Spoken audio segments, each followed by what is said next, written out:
Okay, good evening everyone. I hope everyone is okay at siguro nakapag-dinner na lahat, no? Today is June 29, no?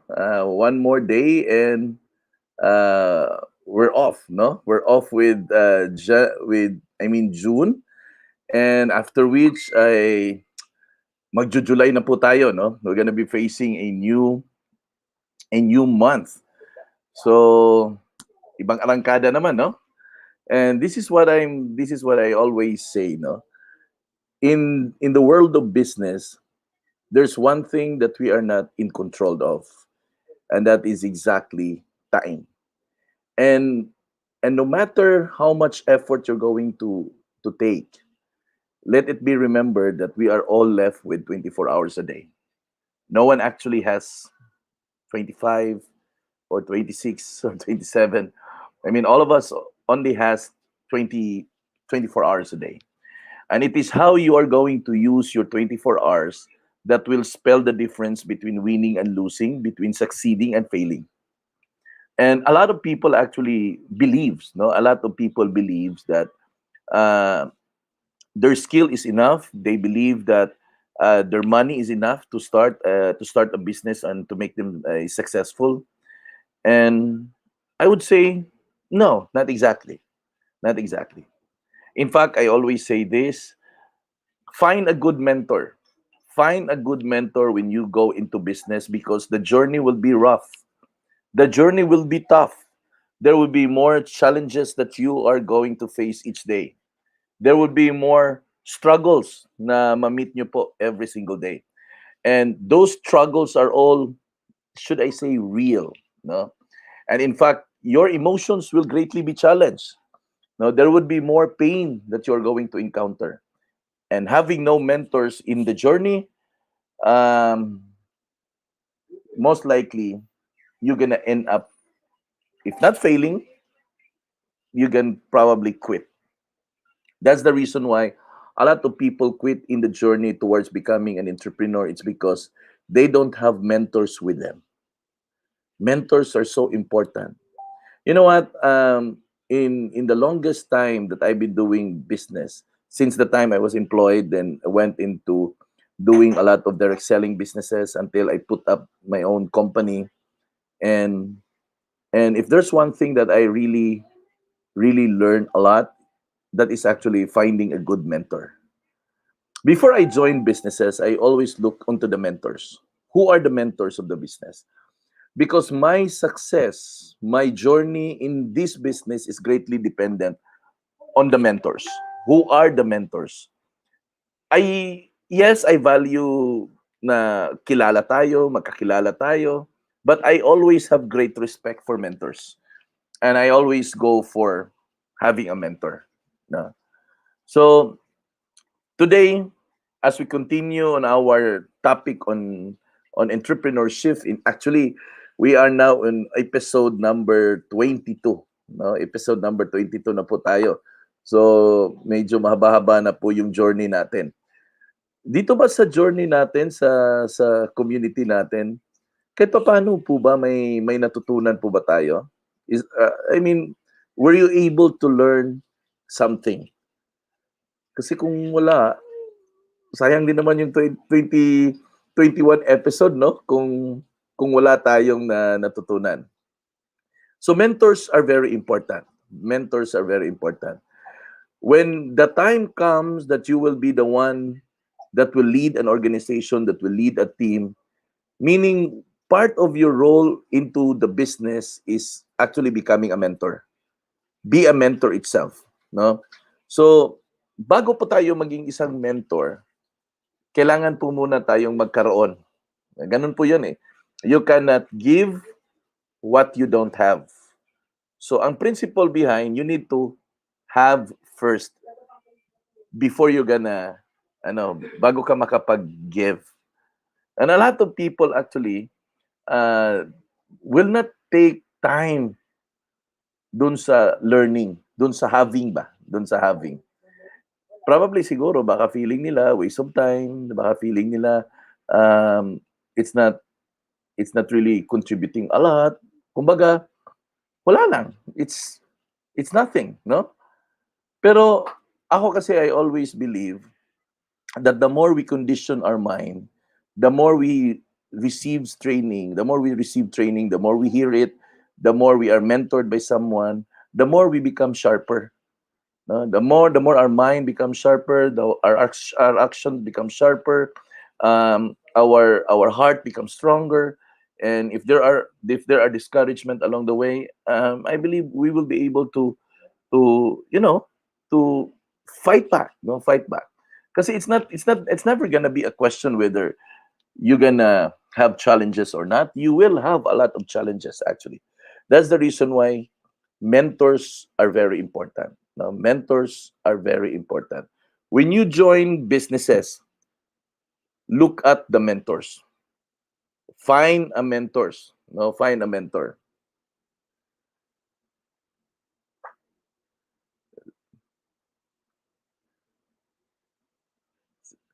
Sandali may hindi daw makapasok sa ano. Guide ko muna sandali. Hold on.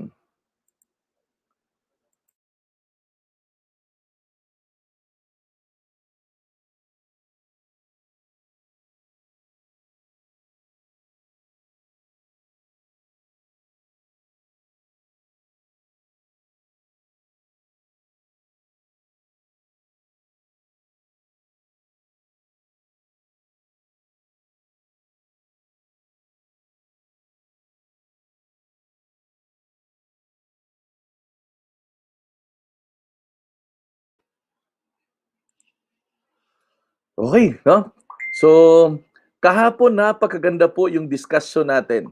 And I believe you have learned a lot dun sa pinag-usapan natin kagabi. The topic yesterday or last night was so important, no? Was so important. Why? Because part of the journey in becoming an entrepreneur is solving problem. That's part of our journey. Whether you like it or not, there would be more and more problems. Sandali Ang daming hindi naka hold on hold on.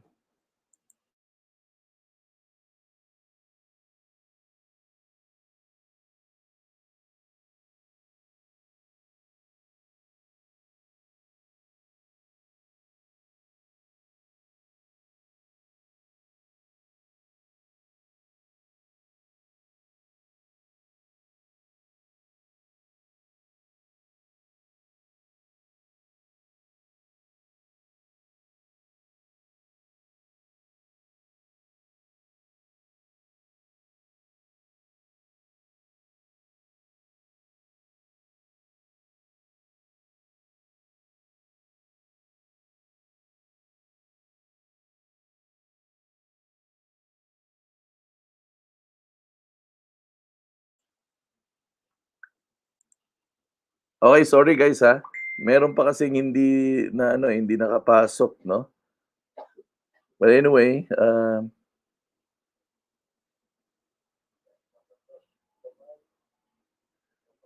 sa Zoom, namumblema ako. Ngayon nasa FB Live, namumblema pa rin. But anyway, okay. Nasaan na ba tayo? Kahapon yung topic natin is about solving the problem. The reason why tinakol po natin yun because very important po. Sa journey kasi sa pagiging negosyante, very important that we are able to address problems. Because meron talagang problema talaga. It's totally impossible na wala pong problema. No, that's totally impossible. So if that would be the case, that there would be problems na magsusulputan po, it is important na ikaw at ako ay marunong paano siya iproseso. Because solving problem, it's not an emotional thing. It is logical dapat. The reason why marami po tayong mga pagkakamali na nagawa because we tend to address problem emotionally. Okay? So, ngayon po, nasa episode number 22 na po tayo. So, naka 21 episode na po tayo. You can actually review the episode dyan po sa FB group natin, sa community natin. para po ito ay mapakinggan niyo po, no? So, ngayon episode 22 tayo and tara, let's roll it over. Okay, let's continue. Now, just a quick review, nung pinag-usapan natin kung sino ang entrepreneur, tinitingnan natin ang mga karakter, kung sino ba talaga ito sila. Now, ito po yung acronym, no, entry. Okay, at ito po yung 5 karakteristik noon. Sabi natin na ang isang entrepreneur ay engross ito sa why. May matinding dahilan talaga itong entrepreneur kung bakit siya naging entrepreneur. Hindi lang to dahil komo gusto niya ng pera, kundi mas malalim pa po doon. Ang isang entrepreneur ay hindi po bastang nag-give up. Hindi yan umuurong kahit gaano ka sakit, gaano ka desperate, at ilang dami pang rejection ang matatamasa niyan. Hindi yan mag-give up. At number 3, yung pinag-usapan natin kagabi na ang isang entrepreneur ay parating nakatutok po sa solusyon. Dalawa lang kasi ang pwedeng mangyari. It's either you are part of the problem or whether you are part of the solution. Kung ikaw ay totoo talagang true-blooded entrepreneur, you should be part of the solution. Kaya nga, tinuro natin kagabi kung paano mag-approach ng isang problema in a proactive way, in such a way na we will be able to solve the problem. Okay? Kasi yun ang importante. We will be able to solve the problem so that yung journey natin towards success is klarong-klaro. So ngayon, pang 5 ang pag-uusapan natin. So nakatapos na tayo nito, engross with why. Pangalawa, never gives up. Number 3, thinks of solution. So ngayon, ang pag-uusapan natin, ito yung pang-4, responsible and independent. Ang isang negosyante ay dapat responsable. At higit sa responsable, dapat siya ay independent. Now, anong ibig sabihin mong independent, Jov? Na hindi na lang siya tutulungan ng mga uplines niya? Hindi yan ang sinasabi ko. Now, una ho, until the person is responsible, he will not assume any action doon sa loob ng organization. Para sa kanya, baliwala lang. Kung ang isang tao po ay hindi po responsable, wala po siyang disiplina. I will not dwell too much on the topic on discipline kasi may ibang topic akong nakalaan talaga dyan talking about discipline. This is about talking the character of an entrepreneur. Sino ba talaga ang entrepreneur? Kasi gusto nating kilalanin eh. Gusto nating malaman kung ikaw at ako ay entrepreneur ba talaga? Or baka tayo lang ang nag-iisip na tayo ay isang negosyante. Pero sa makatwid, or sa totoong dahilan, baka hindi rin. Kaya dinidescribe natin ito para makita mo yung sarili mo kung negosyante ba talaga ako. Kasi alam mo kaibigan, in all of our discussion to become a businessman, to become an entrepreneur, hindi mo ba nakita? We never talk about money. It's all about character. It's all about attitude. It's all about mindset. Why? Because yun ang kailangan for you to become an entrepreneur. Money is the last thing na iisipin mo talaga. Okay. Now, balik tayo dito sa being responsible. Alam mo, ang kaibahan nito compared doon sa time na empleyado ka. Nung time na empleyado ka, may boss ka eh. May boss ka, kailangan mong mag-report sa work, may time in, may time out ka, monitor ka, may HR, kasi pinapasweldo ka. And whether you like it or not, may mga pagkakataon sa buhay natin bilang empleyado na kahit pagod na pagod ka, gigising ka kasi kailangan mong mag-report sa trabaho, kasi kailangan mong kumita. Hindi ka pwedeng mag-absent kasi mababawasan yung sweldo mo on that payday. Minsan, kahit gusto mong magpahinga, kahit gusto mong mag-leave, kahit gusto mong magbakasyon, hindi mo magawa kasi obligado ka na mag-report sa trabaho. Obligado ka na papasok doon sa trabaho sa ayaw at sa gusto mo. Kasi yun ang buhay empleyado. Now, I'm not saying that is bad because I was once an employee, no, of Pepsi Cola. Alam niyo naman yun na sa Pepsi Cola ako nagtatrabaho dati. But my point here is that yung sense of responses natin, yung set of responses natin, yung sense of responsibility natin, it is because may nag-uutos, because may nagsasabi. The reason why nag-report ka sa work, kasi alam mo, kung hindi ka magre-report, magiging absent ka at wala kang sweldo po dyan. Pagagalitan ka. Kung may ipapagawa si boss sa iyo, kailangan mong gawin, kahit pagod yung katawan mo, kailangan mong gawin, kasi kailangan mong i-deliver yung hiningi niya. Kasi kung hindi, pagagalitan ka at baka aapekta dun sa key performance mo. Sa halip na ikaw ay ma-promote, hindi ka mapopromote. Ba? Saglit may kukunin lang ako.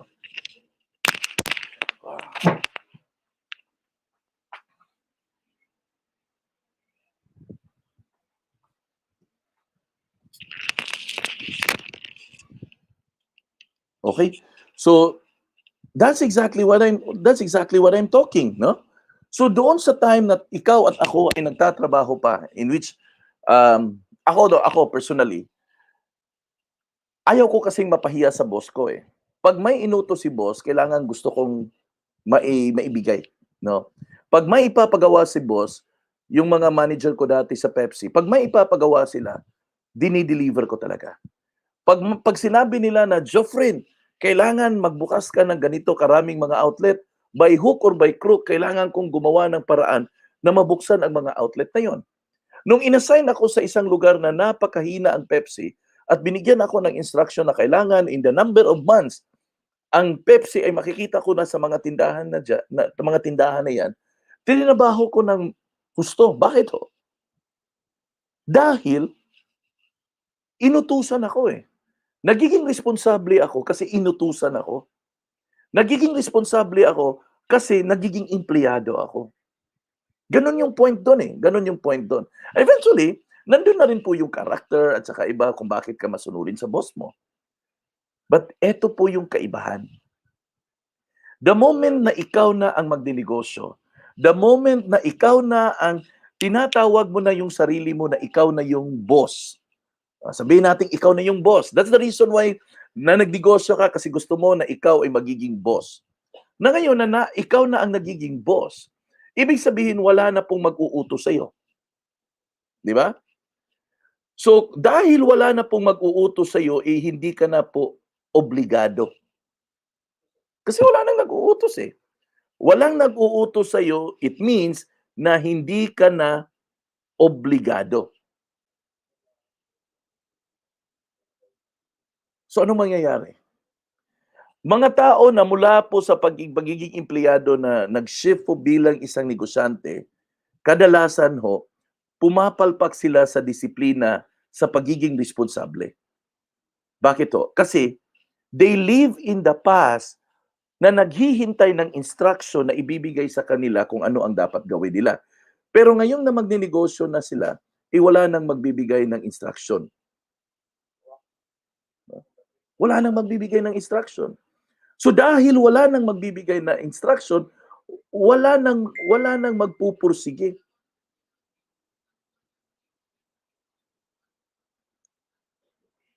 Wala nang magpupursige. Friends, that's the big difference. Because no one is already telling you.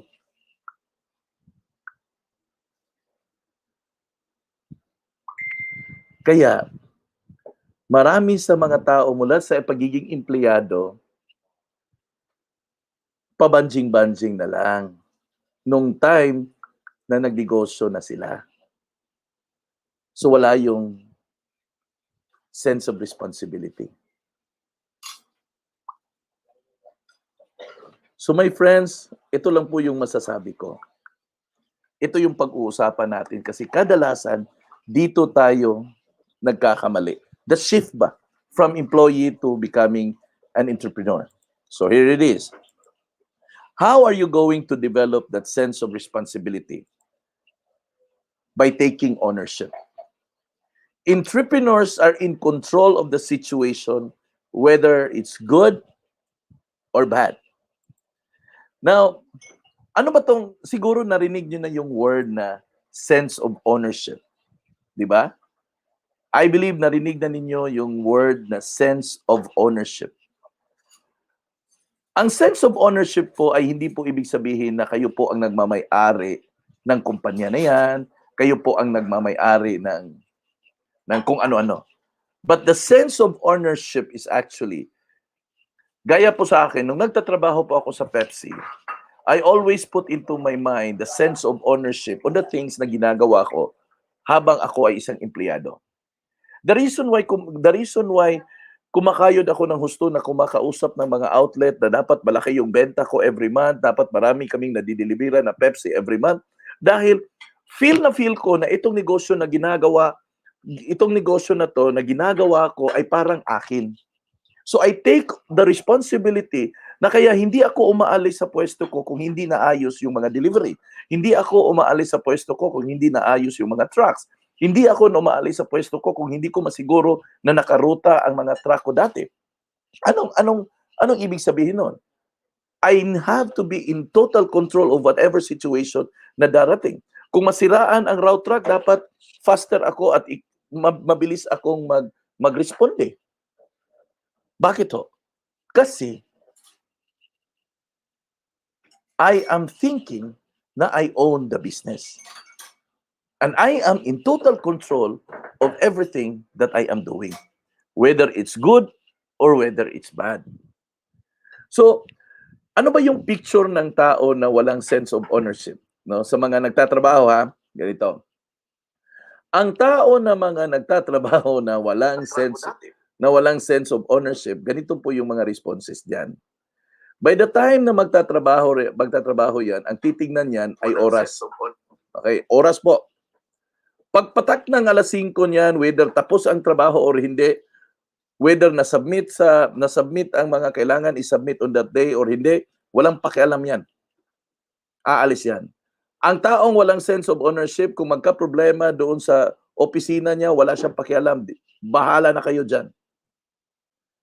In my case, na nasa rota po ako ng Pepsi Cola, kung mamumblema, mag-breakdown ang sasakyan, kung wala akong sense of ownership, bahala na kayo dyan.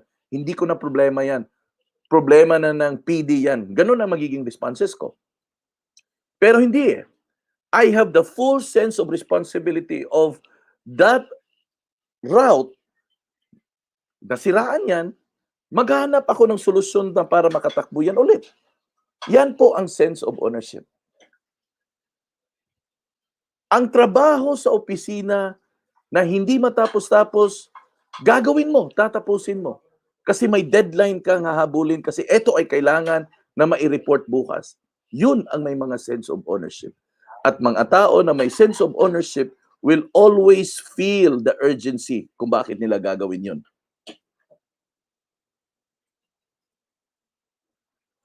That's exactly what I'm pointing, no? That's exactly what I'm pointing. Ayan, sabi ni Ronelo, Braveheart. Yan. Ako totoong Braveheart ako. Hindi ko iniiwan sa ere yung rota ko. Dini-deliver ko yung gusto ng mga boss ko. Alam mo, let me give you some story. When I joined Pepsi Cola as casual. Dumaan po ako sa isang agency. Ang trabaho ko po una is taga-survey. Taga-survey po ako. Taga-survey kung ilang tindahan sa lugar. Ayan, naglalakad ako house to house, store to store.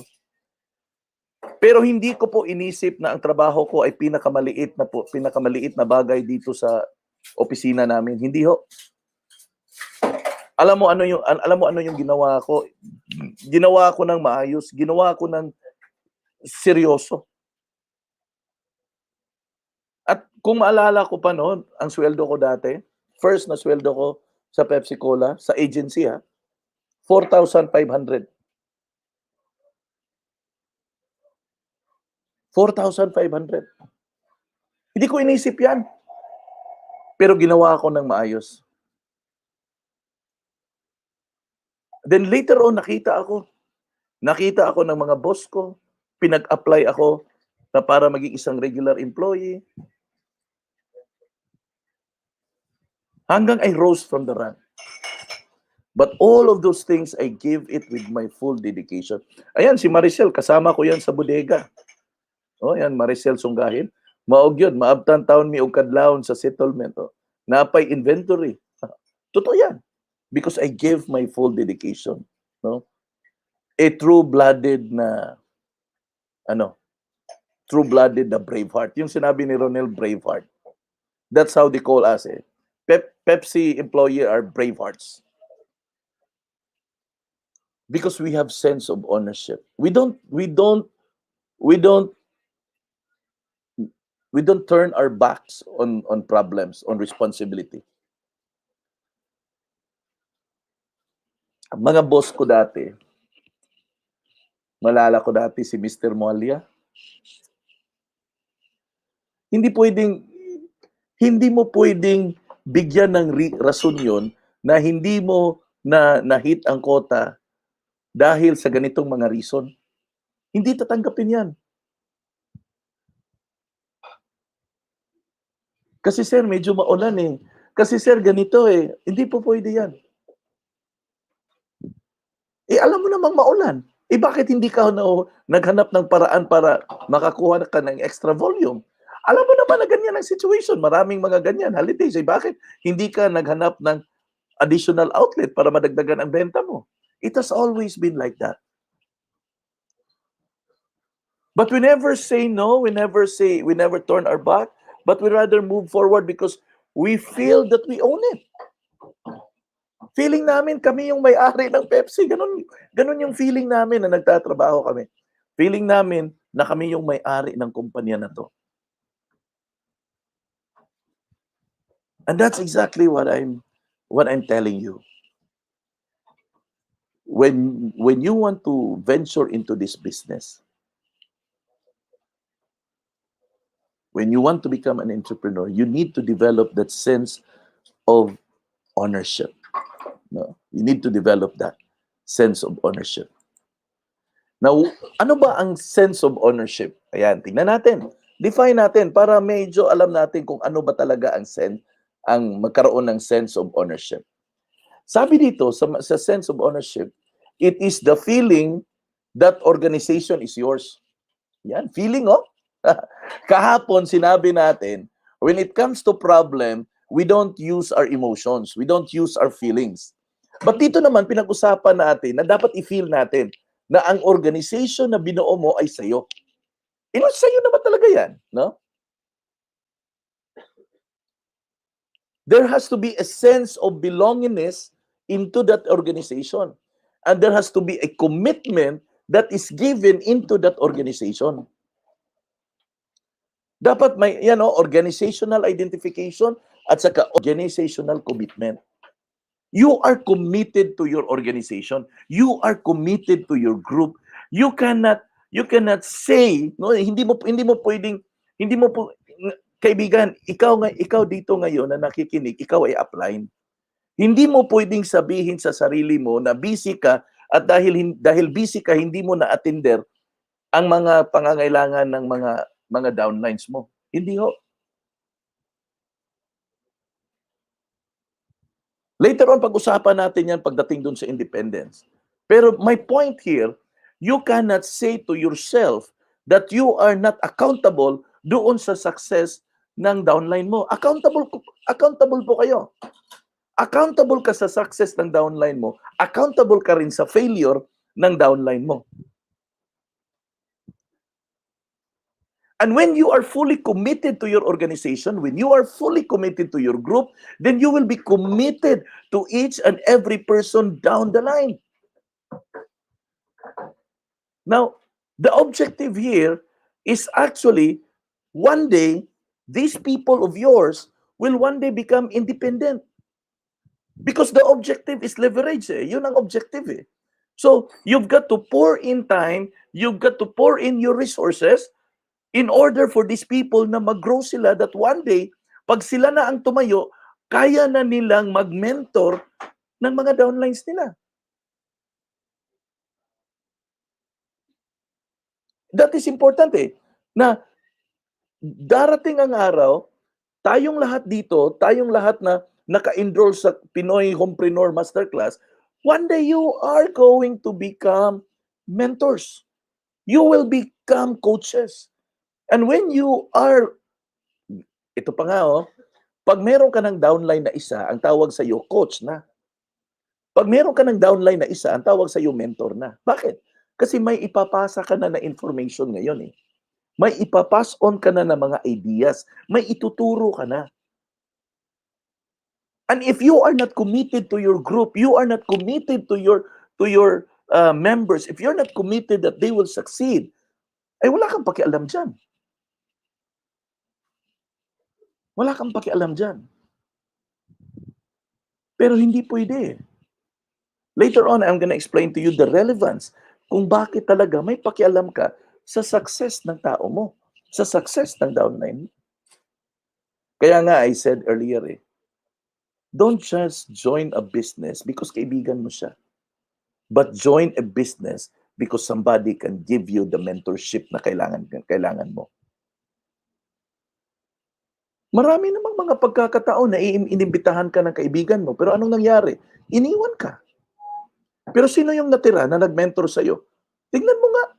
Di ba mga tao na hindi mo sila kaibigan, pero nagiging kaibigan, nagiging kapamilya na, nagiging close na, kasi ito yung mga tao na hindi bumitiw sa'yo hanggang mag-succeed ka. Tama po ba? Kaya nga, I always tell people go where you will be mentored well. Because at the end of the day, kung na-mentor ka ng husto, na-mentor ka ng tama, ang resulta ng lahat ng mga gagawin mo ay tama rin.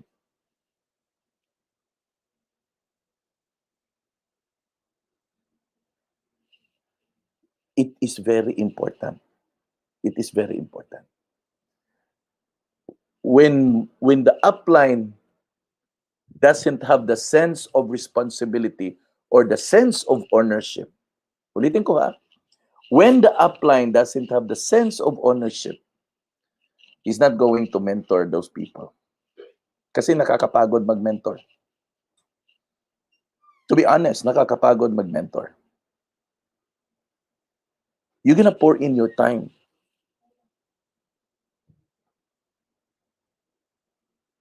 But it's needed. It is needed in the journey. Hindi siya pwedeng wala. Hindi siya pwedeng wala. Kaya if you wanted to see an organization that grows, na kung gusto mo ba, by the way, ikaw ba, baka ako lang yung may gusto ikaw ba, gusto mo ba na ang network mo maging malaki?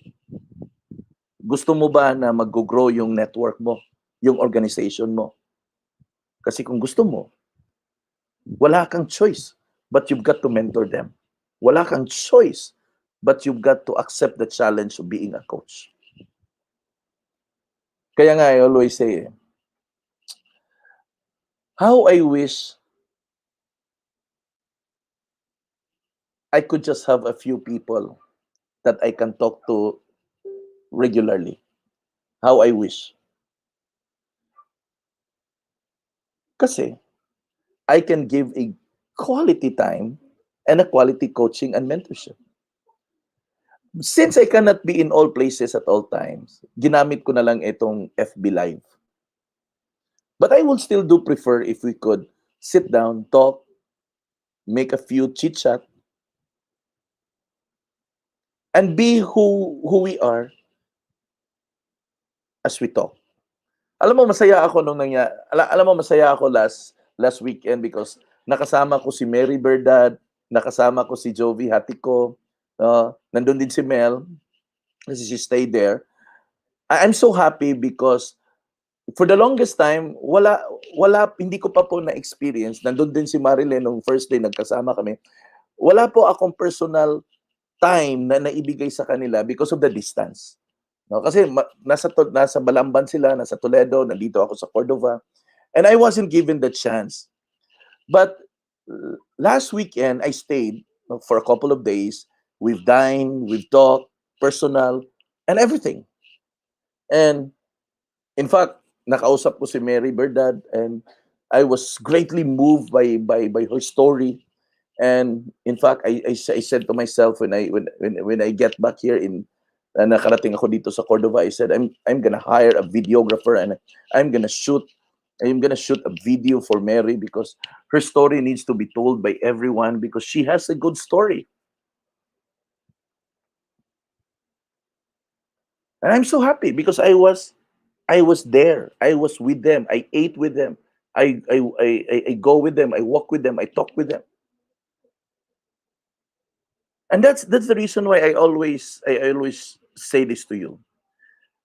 If you have the liberty with your people right now, with your downlines, please do a small group meetings from time to time, week after week. Make a small group meetings in which in those small group meeting you can talk about everything: business, life, family, goals, aspiration, because that is important. When you and I begins to understand each other, we are in a better position to be able to work together.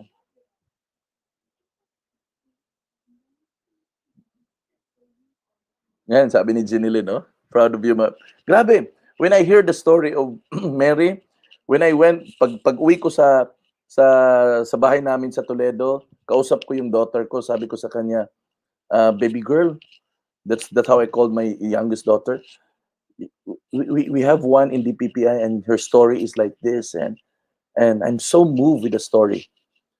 Hanggang ngayon hindi pa hindi pa mawala sa isipan ko yung story, eh.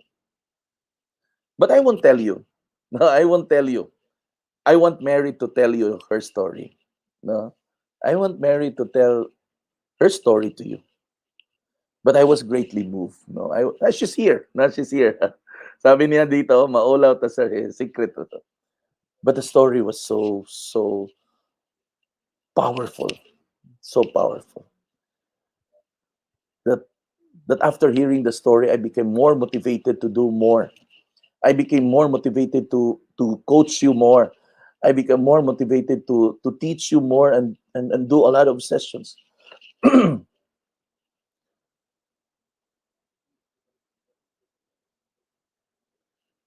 And tama yung sinabi ni Coach Minda.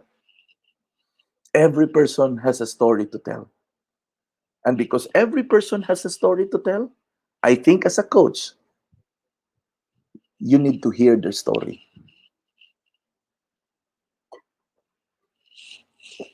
Diba? Tama si Coach Minda. Every person has a story to tell. Now, as a coach, you need to hear those stories. You need to hear those stories.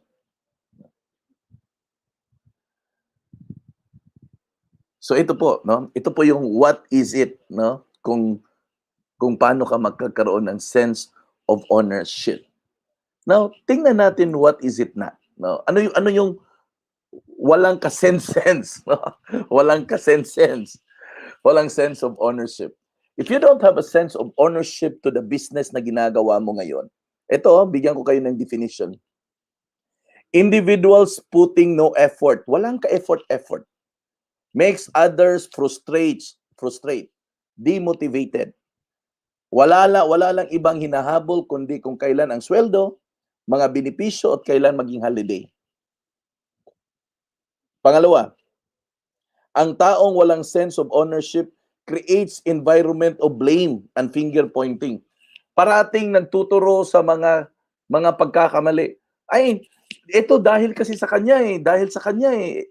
Alam mo sir, dahil sa kanya, ito yung nangyari. Dahil puro finger pointing. Puro tinuturo kahit sino ang nagkakamali. That's exactly the illustration of a business person, of an entrepreneur that doesn't have a sense of ownership. Kung hindi kung hindi makapag-invite para sa business seminar, biniblame ang others. Biniblame ang weather. Maulan kasi sir eh. Mainit kasi sir eh. Malayo kasi sir eh. Parating may rason. Parating may kasalanan doon sa mga hindi niya nagawa. 'Di ba? Eh, sir, hindi kasi ako nakapunta doon sa seminar kasi bigla kasing umulan, sir, eh. 'Di ba? Parati talagang may rason, parating may kasalanan sa mga bagay-bagay na hindi nagawa. Nag-schedule tayo ng seminar, business seminar, na ito ay dapat mag-invite ka para lumaki yung organization mo. Pag pag nagka-schedule na, pagtatanungin mo, "Oh, nasaan na yung invite mo? May invite ka ba?" Ang sagot, "Eh, sir, hindi kasi nakapasok, walang signal, eh." "Ay, sir, hindi kasi nakapasok sa Zoom." Mabuti sana, sir, kung FB Live na lang. "Oh, sige, FB Live tayo, FB Live." Pagdating na, "Oh, nasaan na yung invite mo? Nakapasok ba siya sa FB Live?" "Ay, mahina ang signal, sir, hindi nakapag-FB Live, eh. Free data lang kasi siya, eh." Oh, nakita mo 'yan? Naririnig niyo ba yung mga naririnig na ba ninyo yung mga sarili ninyo diyan?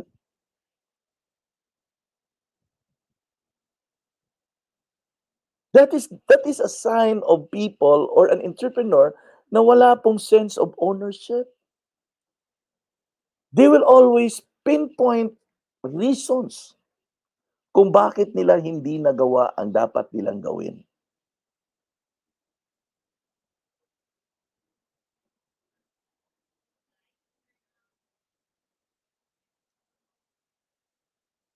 Remember this. Always remember this.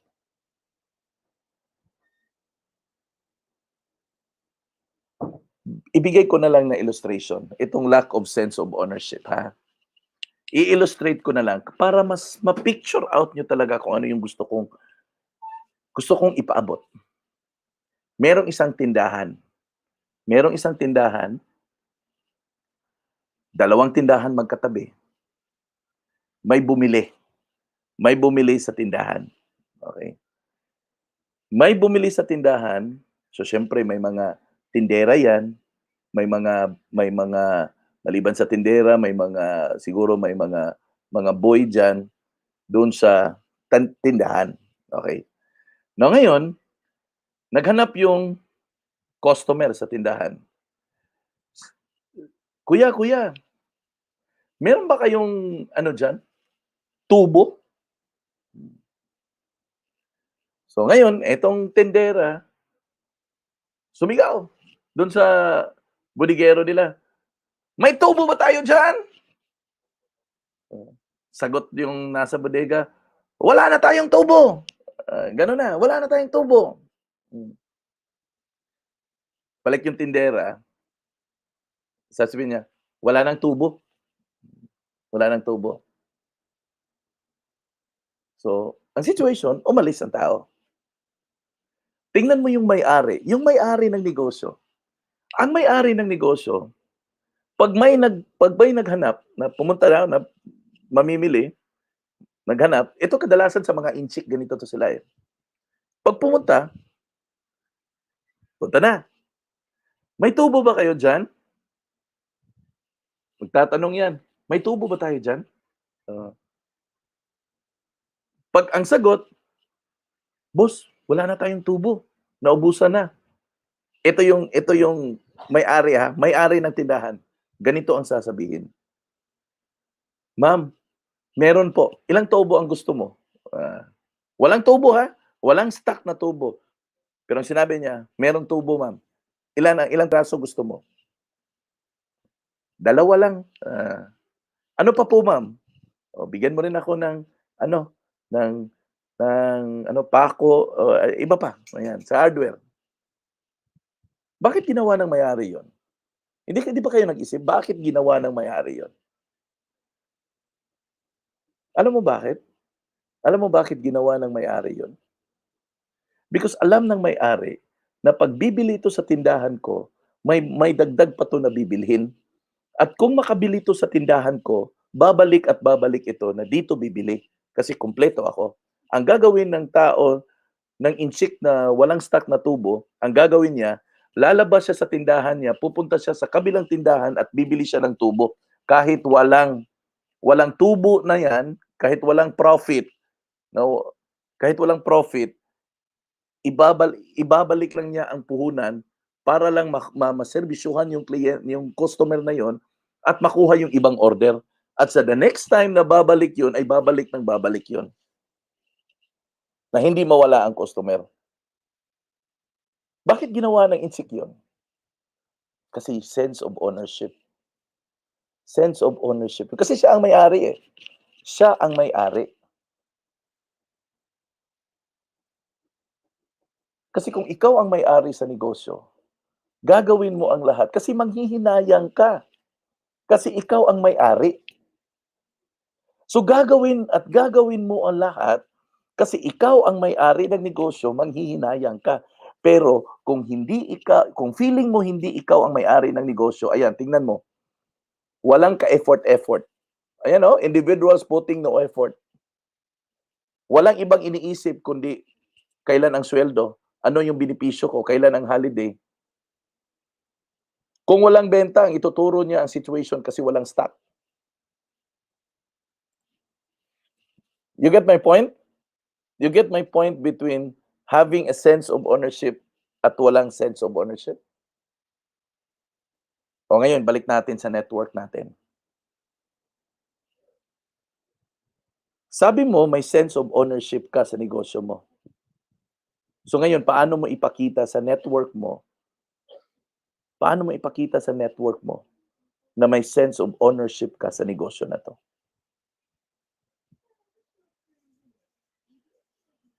No. Ikaw nakakaalam nun. Ikaw ang sumagot nun. Di ba? And that's exactly what I'm saying.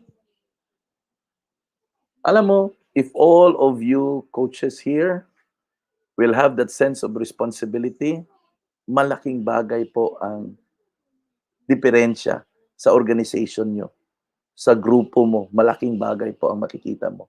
At makikita mo how empowered your people are. If that would be the case. Huh?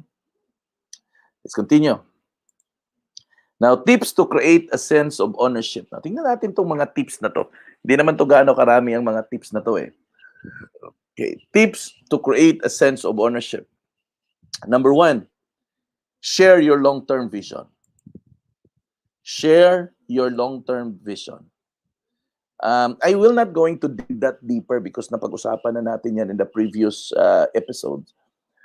But this is what I am saying na when you are a coach, pag meron ka ng downline, kahit isa lang, ang tawag po sa iyo ay coach ka na. Spend time with your people, sharing your long-term goals, sharing your long-term visions. Let them catch it. And the moment they will capture it, they will be able to internalize it. And when they are able to internalize it, they will own it.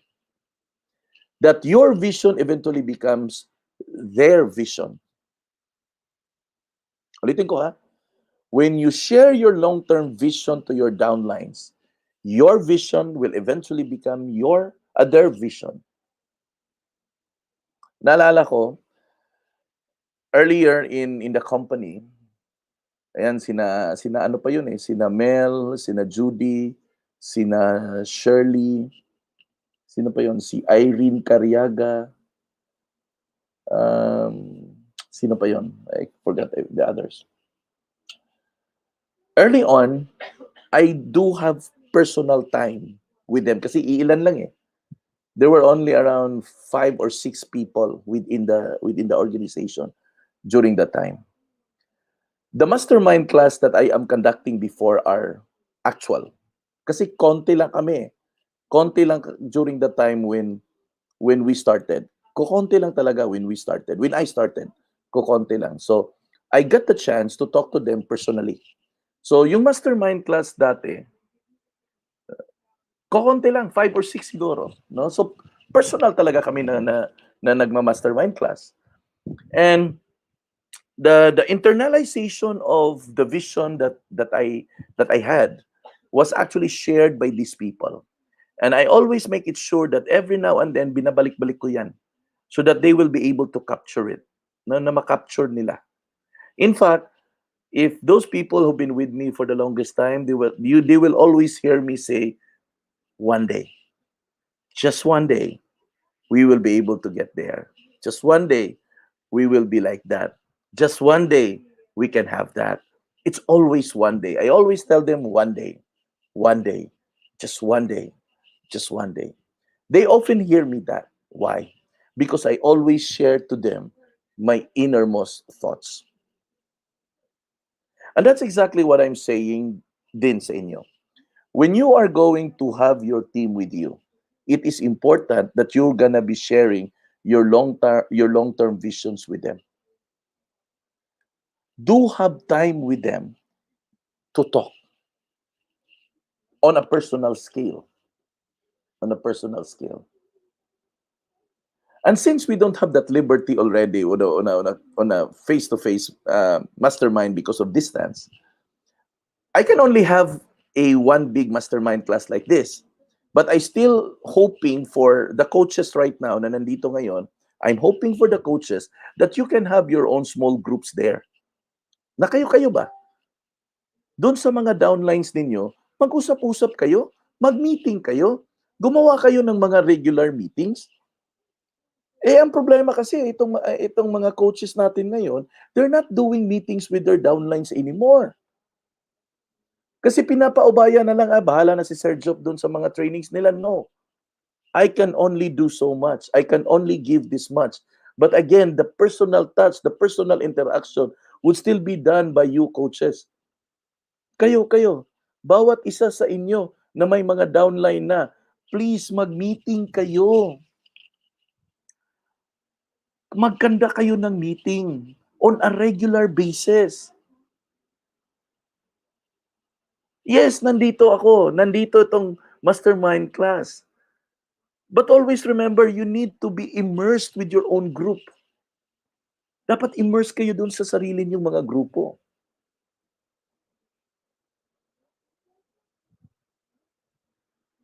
I cannot be in all places, in all groups. No, I cannot be. That's totally insane. That's totally impossible as well. And that's the reason why ito yung panawagan ko sa mga coaches. Coaches, conduct small group meetings. It doesn't have to be big meetings. 2, 3, 4, 5 people within the meeting. That's fine. That's okay. That's more than enough na mag-usap kayo, mag-share kayo, mag-personal mentoring kayo, mag-coaching kayo. Baka someone in your group is struggling with a business. Di ba? So please, umpisahan na ninyo. Kaya nga, I always say, no? I always say this, please, spend time with your teams. Spend time with your team. Talk to them. It's not enough that you are listening here. It's not enough. Yes, I can share. Yes, I can partake. But the interaction is quite different when you are in a small group. So, panawagan ha sa mga coaches natin. Meet na tayo. Ang importante kasi dito is application. That whatever things you have learned here, you are able to apply it in your group. Yun po yung pinaka-importante. That you are able to apply it in your own group. Make your group as strong as possible. Yung nucleus ba? Nucleus. Nakikita mo yung cell? Ang cell, meron niyang nucleus. Doon sa nucleus, nandun po yung powerhouse doon. No? Nandun po yung nakalagay yung mitochondria, the powerhouse of the cell. Ganon din po yung organization. Find a nucleus in your organization. Empower it with meetings. And I tell you, if you do that, your organization becomes stronger. Your organization becomes stronger. Our objective here is for you to build your own strong groups. Now, you need to build your own strong groups. I wanted to see you build your strong groups. And if you're not going to start meeting them, well, we will have a problem. But you've got to start realizing it that it's important that you need to start meeting. Vision is powerful because it influences your mind, it influences your action. Both. Ulitin ko ha. Vision is so powerful because it influences your mind and it influences your action. That's how powerful it is. Okay. Next, number two. No? Number two na tips in owning the vision. Number two, tip number two. Include your downlines in decision-making process. Include them in the decision-making process. Di ba kahapon we were talking about decision-making process? Or rather, problem-solving process. Okay?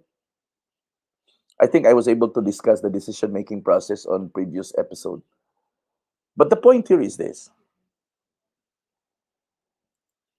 Your organization is composed of people. It's never composed of robots. Okay? Your organization is composed of people. People that has mind, people that has intellect by themselves. Now ngayon, we don't manipulate people. Hindi po natin manipula ang tao. But rather, we influence them by our thoughts, by our actions. Now, part of the journey sa pagiging entrepreneur mo ay ang journey din ng downline mo sa pagiging entrepreneur din nila. Dalawang journey ang mangyayari dito. Journey mo at journey ng downline mo. Which means, whatever things na natutunan mo, ay dapat ipapasa mo yan. Dapat maipasa mo. Everything na natutunan mo, dapat hindi mananatili lang sa'yo. Dapat ang lahat ng mga natutunan mo ay maipasa mo pababa. Bakit kailangan? Because every single situation that you are going to encounter sa pagninegosyo will always require your decision making. Lahat po ng aspeto. Pag solve the problem, you have to make some decisions. Plan for sales and marketing strategy, you have to make some decisions. Plan for rewards and compensation, you've got to make some decisions. Every step of the way inside the business, you are going to make some decisions. Now, I want you to take that journey in decision making together with your team. Bakit to? Para maturuan niyo po sila paano mag-decide.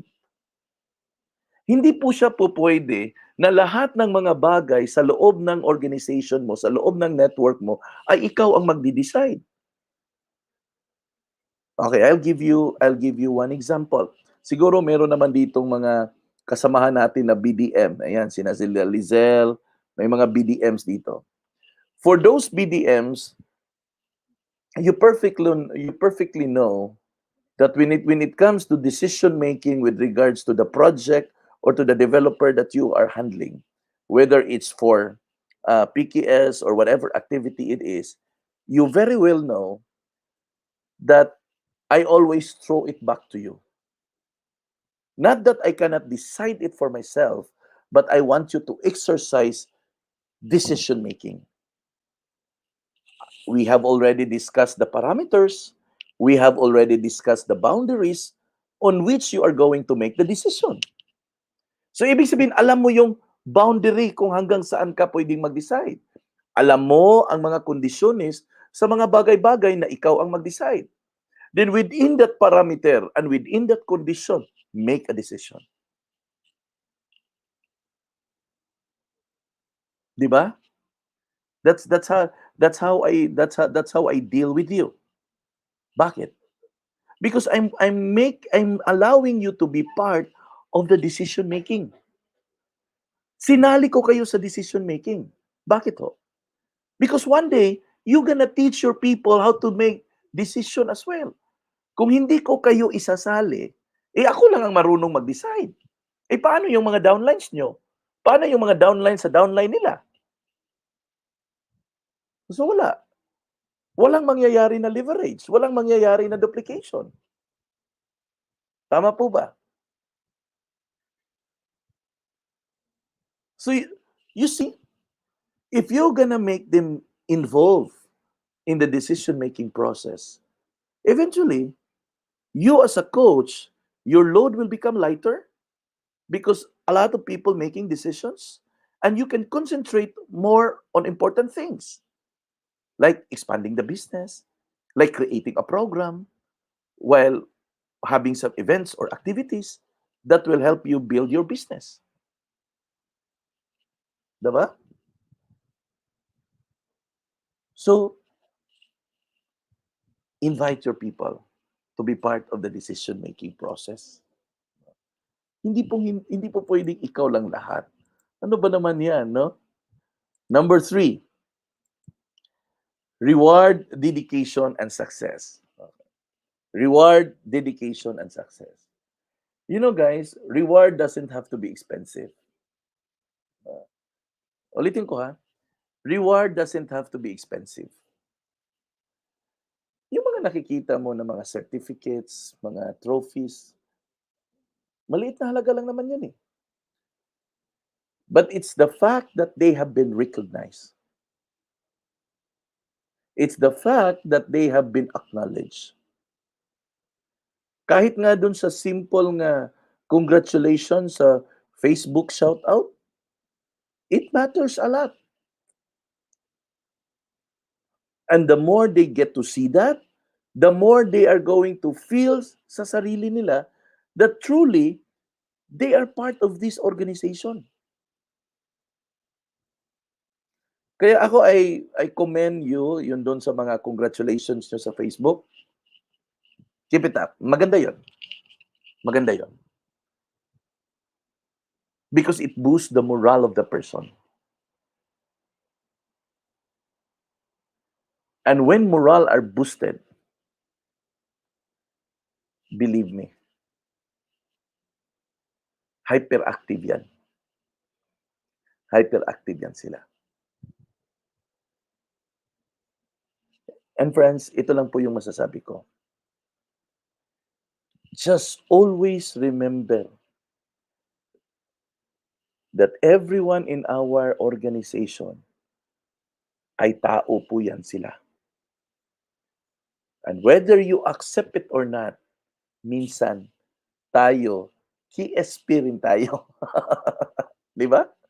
Whether you accept it or not, minsan KSP rin tayo. Gusto rin nating mapansin tayo. Tama po ba? Aminin mo, aminin. Tama po ba? Hello? Tama po ba?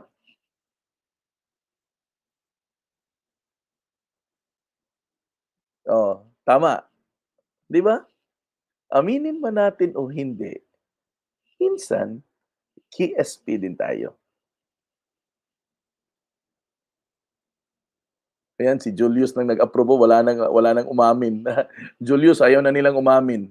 Pero totoo 'yan. Totoo 'yan. KSP din tayo minsan. Kasi people tayo eh. We're not robots. No, we're not robots. We're people. Kaya yung mga ginagawa nyo sa Facebook na nagka-congratulate kayo, tuloy nyo po yun. Maganda yun. Maganda yun. It builds up morale. It builds up confidence. Patuloy nyo po yun. Simple acknowledgement like that, masasabi akong okay na okay po yun. Yun lang naman. Ang tao naman hindi naman yan hindi naman yan sobra-sobra talaga kung kailangan magpapansin. Hindi naman eh. Gusto lang niya ma-affirm ang sarili niya na may nakakakita sa trabaho na maayos. Na kung may ginawa siyang tama, gusto lang niyang makita niya, masabi niya sa sarili niya, "Hay, salamat, nakita din nila." At pag may achievement siya, hindi naman ibig sabihin na ah, prideful siya diyan. Hindi oh. Gusto lang niya ma-affirm sa sarili niya na ay nakita nila yung naabot ko. Ay nakita nila yung success ko, 'di ba? And that's exactly. Oh. Always remember, no, all of you have downlines. Lahat kayo may downlines. And if you are called to the leadership position, if you're called to the leadership position, sometimes, or not sometimes, but oftentimes, no, oftentimes, mas ikaw ang nagbigay ng recognition kaysa ikaw ang binibigyan ng recognition. Sabi ni Janet, agree sir, mahirap magbenta ng marami kung tanong na hanapin mo pa yung kasagutan, especially for us newbies. Yan.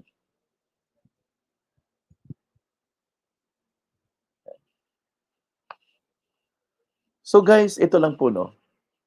Itong journey na to, napakagandang journey na to. No? Everything of what I'm teaching you is not actually just being good at what you are doing at, but becoming a good holistically as a person, as a businessman, as a family person, as an entrepreneur. Yun po yung pinaka-objective ng mastermind class na to. Okay? So, yung tatlo na yan. Okay? So, recap nga natin to. Number 3 is reward, dedication, and success. Ang number 2 is include them in decision-making process. At ang number 1, share your long-term vision. No? So, ito po yung mga tips to create a sense of ownership. Pag ito po ay naitakol nyo isa-isa, most likely the person na magiging kausap nyo ay unti-unti niyang ma-develop ang sense of ownership niya dyan sa organization na kung saan siya part. Okay? Ngayon, pag-usapan na natin ang being independent. No? Kasi pinag-usapan natin yung responsible Responsible and independent. No? Ngayon, pag-usapan naman natin, kanina pinag-usapan natin yung pagiging responsable. Magiging responsable ka lang kung ikaw ay may sense of ownership. Ngayon, pag-usapan natin ang pagiging independent. Okay. Sa negosyo na meron tayo, na may mga downlines, importante that we will able to reach into a certain level of independence. Fact number 1, hindi po habang buhay na ang mga downline natin ay parati lang silang sunod-sunuran sa atin. Fact number 2, one day, they wanted to grow by themselves. Fact number 3, that you as a leader will be the one that is responsible sa pagiging independent nila. Now, I'm going to extract an example sa mga parents. Yung mga nanay at tatay ho, the parents. When given a time na tayo po ay nag-asawa at nagkaroon ng anak, syempre, nung dumating yan sa mundo na to, baby pa po yan. Mga baby pa yan sila. Walang kamuwang-muwang, very helpless. Kailangan mong padidihin, palitan ng diapers, paliguan, and everything. Nung unti-unti nang lumaki si baby, na kaya mo nang subuan, unti-unti mo nang sinusubuan ng lugaw. Kami dati lugaw Wala pang mga Cerelac dati .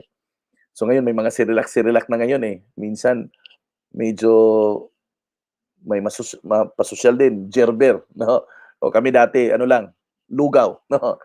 So susubuan mo na. Okay? Susubuan na.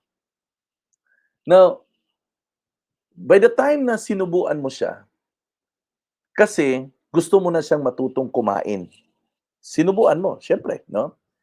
Una, palugaw-lugaw lang, tapos kanin, lalagyan ng sabaw, para kaya ng nguyain, di ba? Pero sinusubuan mo pa. Sinusubuan mo. Bakit? Kasi hindi pa niya kayang sumubo sa sarili niya. Okay? Sinubuan mo kasi hindi pa niya kayang sumubo sa sarili niya. Pero unti-unting lumalaki si baby at nakikita mo na kaya na niyang humawak ng kutsara. So, binibigyan mo na siya ngayon ng kutsara ng mga maliliit. At tinuturuan mo siya na sandukin yung kanin niya at para kumain. Unti-unti. Unti-unti po. Now, if you have observed it, on the first few sandok niya sa kanin, manglalaglag yan.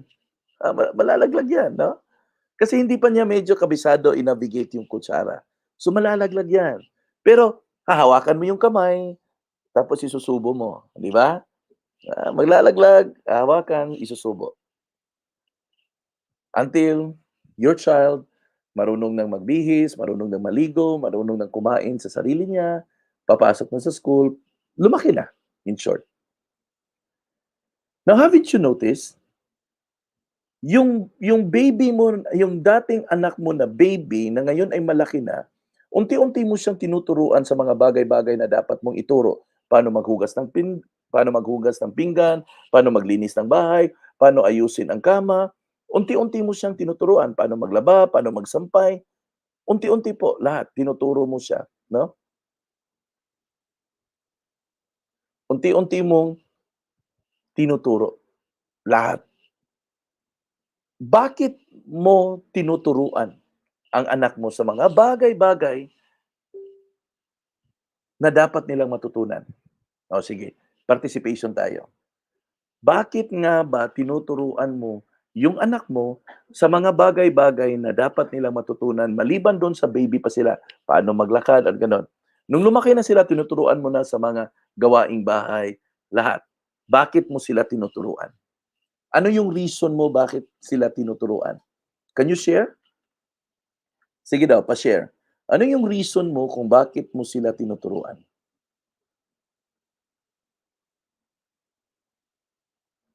Anybody would like to share? Yung mga nanay ho, para makamao-mulakaw, sir. Yung kay Julius, maliit pa 'tong baby ni Julius, eh, para marunong maglakad. Yung iba ho, para masugo, ayan, para masugo, sir, na para mautusan daw. Sabi ni China, para in the near future, kaya na nilang tumayo sa sarili nilang mga paa. Ayan. Ni Jessapat, para makibaw na sila, mo-decide silang self.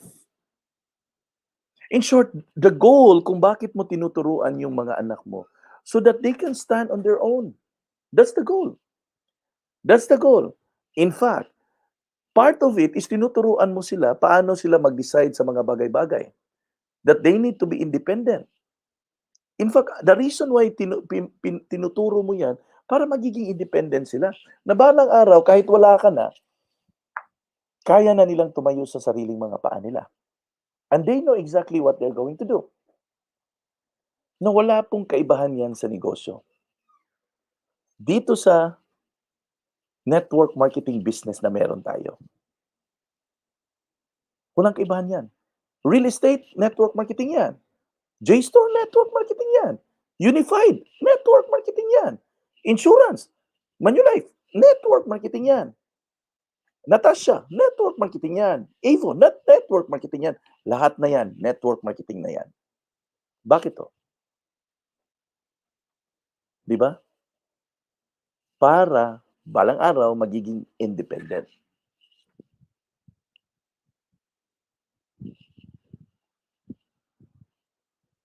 Di ba? Yung mga anak natin, the first time na nag-aral maglakad, hinahayaan natin na madapa. Tapos pagtayo, inaalalaya natin. Nung time na marunong na siyang maglakad, tinuruan natin paano tumakbo. Nung nag-aral siya paano tumakbo, nadapa rin siya.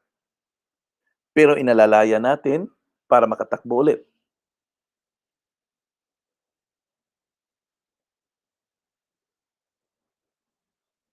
Kay Lynn.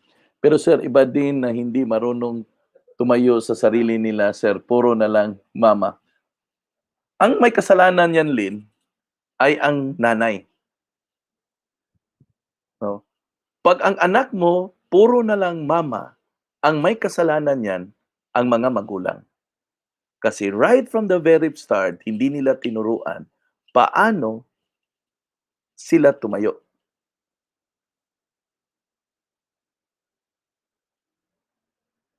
Okay? Kaya nga, I always say this if our children is lazy, if there's anybody to be blamed with that, is actually the parents. Because we are the one who creates the laziest generation ever. Kasi, ayaw nating pagtrabahuin, ayaw nating mapagod, ayaw nating mainitan, kasi kawawa naman si baby. Baka nakalimutan mo na bakit tayo ganito ngayon kasi inexpose tayo ng mga magulang natin. Ngayon kasi sobrang in the guise of love, no? In the guise of pagmamahal, ay wag yan baby ha kasi mainitan ka. Wag ka nang sumama kasi mainit kasi eh. Mali 'yun.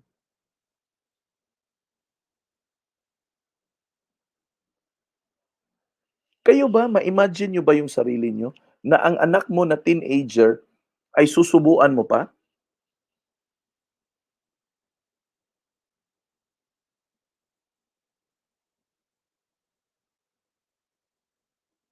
'Di ba?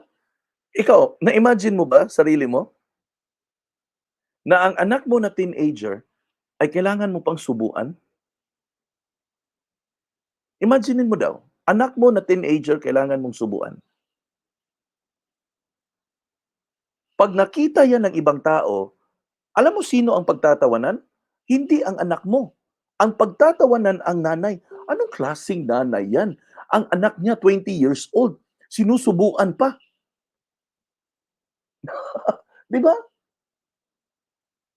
Nakakahiya yan. Hindi na alam mo, kung may mahihiya man diyan, ang unang mahihiya ang parents. Alam ko protective tayo. Kasi ire-relate ko 'to sa business later on, eh. Alam ko protective tayo. Alam ko we love our children so much. Alam ko we work so hard for them, we love them. We don't want them to experience do'n na experience natin na pinagtrabaho tayo, mainit sa we understand that. But also remember, bakit ganyan ka kasipag dahil sa tatay mo at nanay mo. Always remember kung bakit ka kaya mong tumayo nung nag-asawa ka dahil sa nanay at tatay mo na inuutusan ka parati. Kung bakit ka madisiplina sa trabaho mo sa araw-araw dahil ikaw ay dinidisiplina ka ng nanay at tatay mo sa mga gawain. O ngayon, ano bang kaibahan dun sa mga anak mo? Anak natin.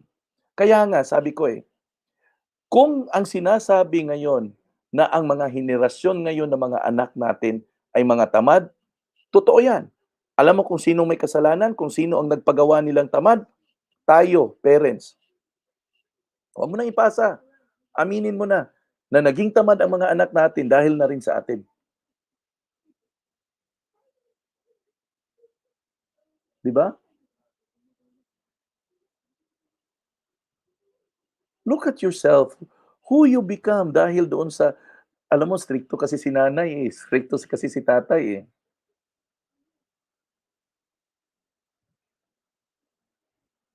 Ganito ako kasi strikto kasi si nanay, strikto si tatay, eh.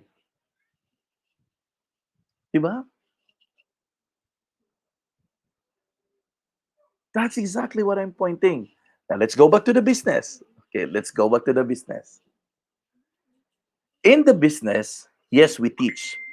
Yes, we provide information. Yes, we coach. Yes, we mentor. But we don't spoon feed. Okay, remember, huh? Remember this. Let's bring it up to the business. We teach, we provide, we nurture, we coach, but we don't spoon feed. Ano bang ibig sabihin na we don't spoon feed? We don't spoon feed because we allowed them to do what we have instructed them.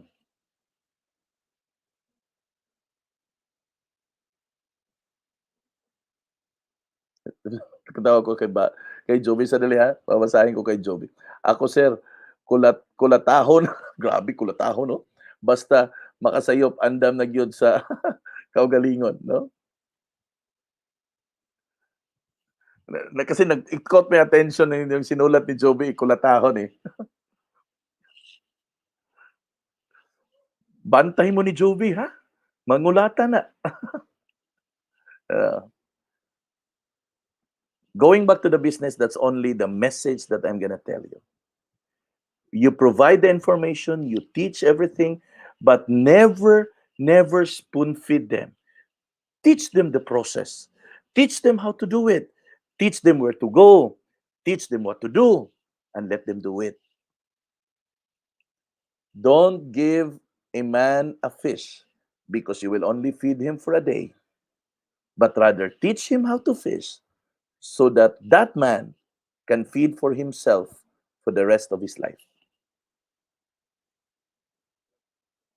Si Ma'am Linda, pero Sir Joe, bisag unsaon pagdala ang mga anak, naa jud anak na mutulibagbag, murag lubi, usa ka bulig, ang bunga jud isa sad buang. Yes, there are. I'm not saying that all families are perfect. There are imperfections actually, and no one is exempted with that. But talking on the general, at least this is how we are going to attack. This is how are we going to attract our mentorship program. Because ngayon nandito tayo sa negosyo eh. Lahat ng mga downlines na meron ka, no? Lahat ng mga downlines na meron ka, it's your responsibility to share that information, to share that idea. But it is also your responsibility to teach him how to do it. No? Kailangan mo siyang turuan eh, ano ang dapat niyang gawin. Ito yung gawin mo, punta ka dito, magtanong ka dyan, kunin mo to. Dapat alam niya po yon.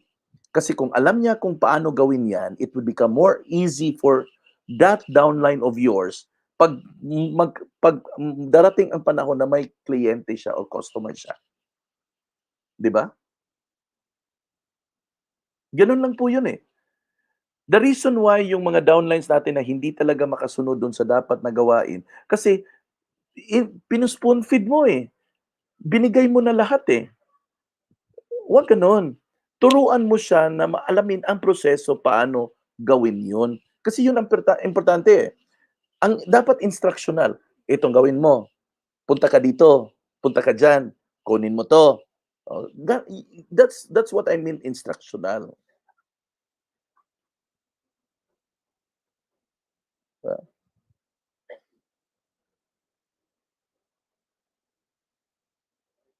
Sabi ni Manuel, minsan nasa environment yan. Yes, that's true with family.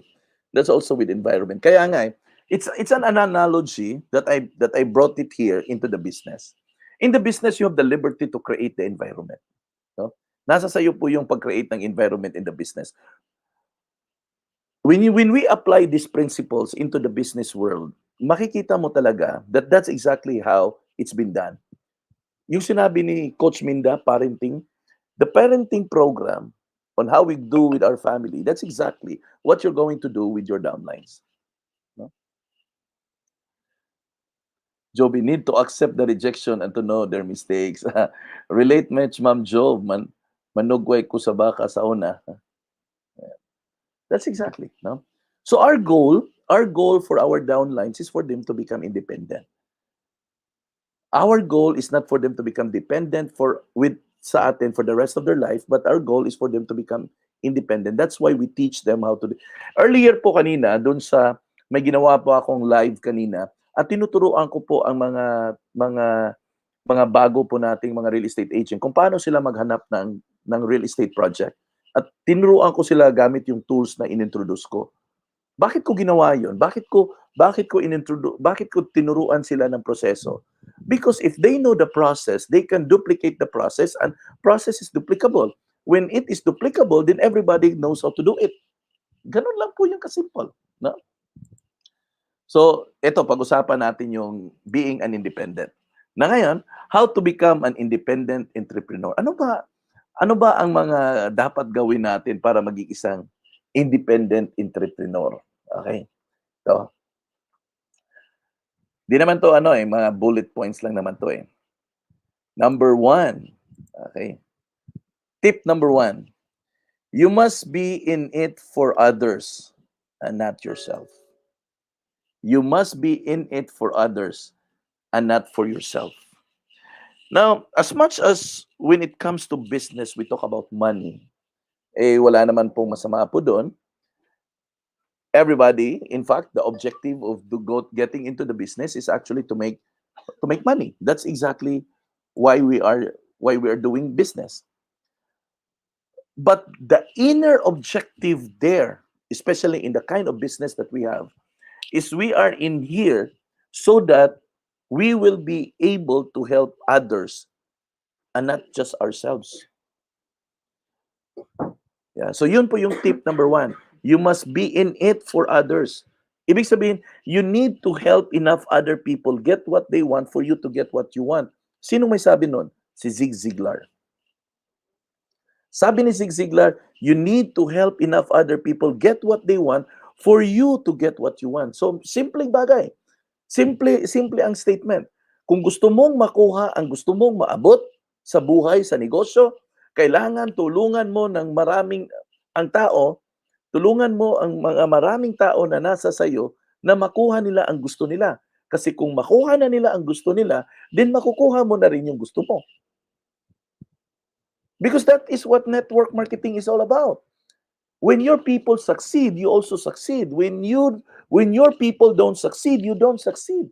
So the goal of network marketing, whether ikaw ay nasa Unified, whether ikaw ay nasa sa TPC, nasa JStore, or ikaw ay nagne-network ng Manulife, or Natasha, ano ba yun, Avon, or real estate, the objective is dapat kumita ang mga downline mo, kasi kung kumita ang mga downline mo, ikaw kumita ka na rin. That's exactly how it is. So all of our energy are focused down the line in developing these people so that one day they will be able to produce the kind of result na gusto nilang ma-produce. Gusto mo na ma-produce nila. Yun pala. And when they are able to get it, and when they are able to enjoy it, ikaw din ay nakukuha mo na rin yung gusto mo. Diba? Now, sabi ni Peter Diamandis, no? Ito po yung sabi niya, the best way to become billionaire, no? Medyo naputo lang yung ano niya.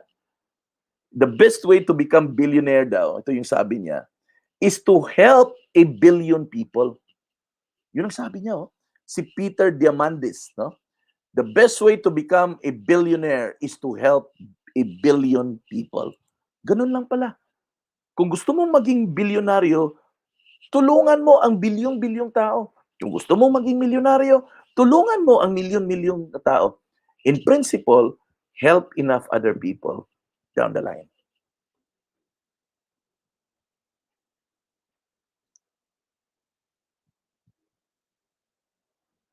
Di ba?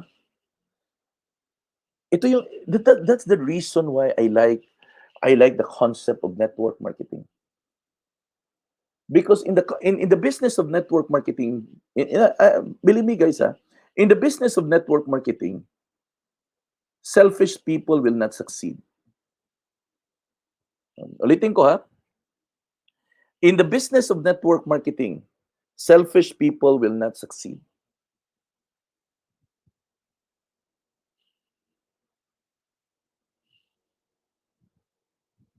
That's why I like this business. That's why I like this business, the nobility of this business, how noble this business is. Sobrang noble. And you will be able to leave a legacy behind to so many people.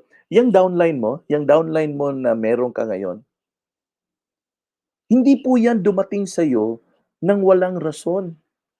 Binigay po yan ng Diyos sa'yo na ikaw ang magiging upline nila at sila ang magiging downline mo. Dahil ikaw ang ginamit ni Lord na magiging susi ng pag-asenso nila. Balang araw, ang reward mo ay hindi lang po limpak-limpak na pera, kundi taos-pusong pasasalamat. At yung mga reward na ganun, ay wala pong katumbas na pera yon.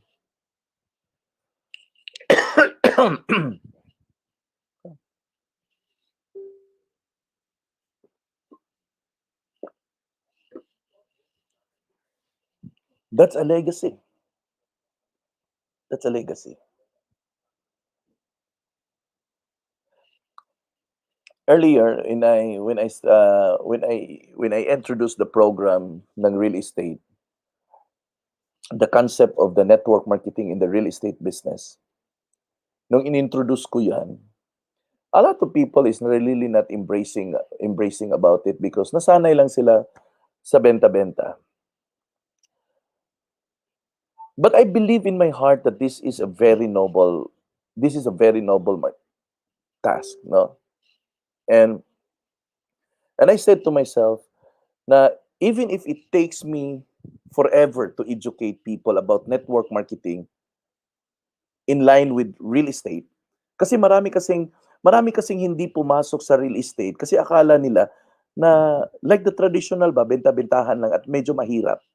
Hindi nila na hindi nila kaya nga I want you to look at the marketing plan of the 818 Premier Properties Incorporated. I want you to take a look at it because it is where that we employ the concept of network marketing in the areas of real estate. And true enough, marami na ngayon ang nakakaintindi doon sa gusto kong mangyari. I'm sorry. At ngayon, marami na po sa mga miyembro ng D818 at slowly embracing it. The concept of building a network in the real estate.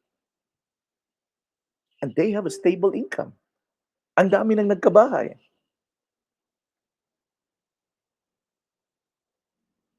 I love the concept of network marketing because it is in there helping people.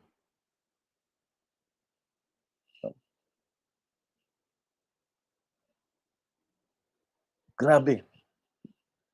So remember that, ha? The best way to become a billionaire, sabi ni Peter Diamandis, is to help a billion people. So the message is clear. Tulungan lang. Tulungan lang yung mga tao. Number 2, stay focused on one direction. Stay focused on one direction. Now, gusto kong liwanawin to. Kasi you have heard me teach about multiple stream of income. Okay? Dito nyo po narinig sa akin yan. Ang multiple stream of income. Pero ngayon, bakit ang tip number 2 ko ay stay focused on one direction. Okay. Now, ipapaliwanag ko po yan kung ano po yung ibig sabihin ko po niyan to stay focused on one direction. Now, ito po ang concept na to. Nakita niyo po ba yung laser? No? Laser focus. No? Get yourself laser focused. Yan. Ang laser po ay isang beams of light, is composed of beams of light.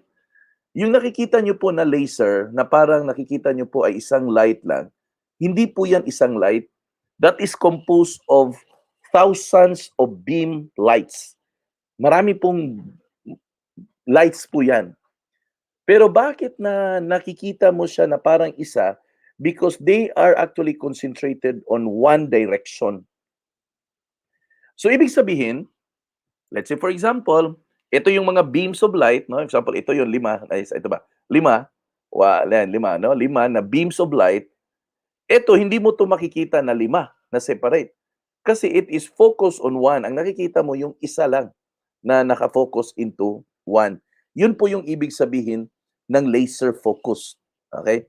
So maraming beams of light. Yung actual beam po, yung actual laser po, ang composition po niyan ay over 1,000 beams of lights po yan. No? Put into one, kaya nag-create siya ng laser focus na na lie. Okay. Now, what's the relevance? No, ano po yung relevance? Okay. Now, according to Maria Barina, no, this is actually a medyo old na rin to na writer. According sa kanya ni Maria Barina, it says here, every great and independent entrepreneur, past and present, stayed focused on their dreams and ideas. Ito yung sinabi niya, ha? Ang mga great na independent entrepreneur daw in the past at pati na rin ngayon sa present ay nakatutok, nakastay focus on their dreams and ideas. Now, tingnan nga natin kung sino ba ang mga entrepreneurs ngayon. Si Andrew Carnegie, si Henry Ford, yung tagagawa ng Ford cars. Ito yung mga dati, ha. Si Thomas Edison. Ito, mga baguhan na to. Richard Branson. Si Donald Trump. Si Steve Jobs. Si Bill Gates. And many more internationally and locally. Mark Zuckerberg. Siguro, itong makabago na si Elon Musk. Dito sa Pilipinas, si Henry C., si John Gokongwei, si Manny Villar, si George T., si Andrew Tan, si Lucio Tan. Ito yung mga mayayaman. But look at them. They are laser focused on their dreams and ideas. They have one dream in mind. And they are focused on creating more ideas in achieving that dream. But in the process of achieving that dream, nandyan po yung marami po nilang negosyo. Tingnan natin si Manny Villar. Meron siyang All Home. Meron siyang Star Mall. Meron siyang coffee project. Meron siyang Camellia. Meron siyang Bria. Meron siyang Lumina. At marami pa pong ibang negosyo. Tingnan natin si George T. Meron siyang Metrobank. Meron siyang Federal Land. Siya ang franchise distributor ng Toyota sa buong Pilipinas.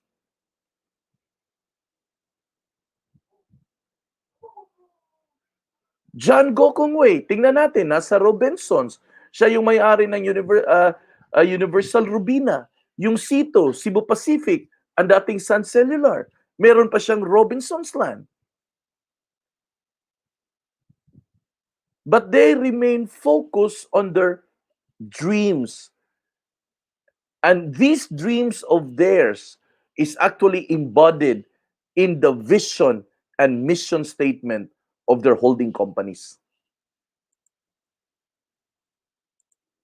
Ulitin ko, ha, yung mga dreams and visions, yung mga dreams, goals, and ideas nila ay embedded po yan doon sa mga vision and mission statement ng mga holding companies nila. Kaya kahit anong rami ng negosyo na meron sila, lahat po to ay nakatutok sa iisang vision, sa isang idea, sa isang agenda, sa isang direction. Yun po yung ibig sabihin ng laser focus.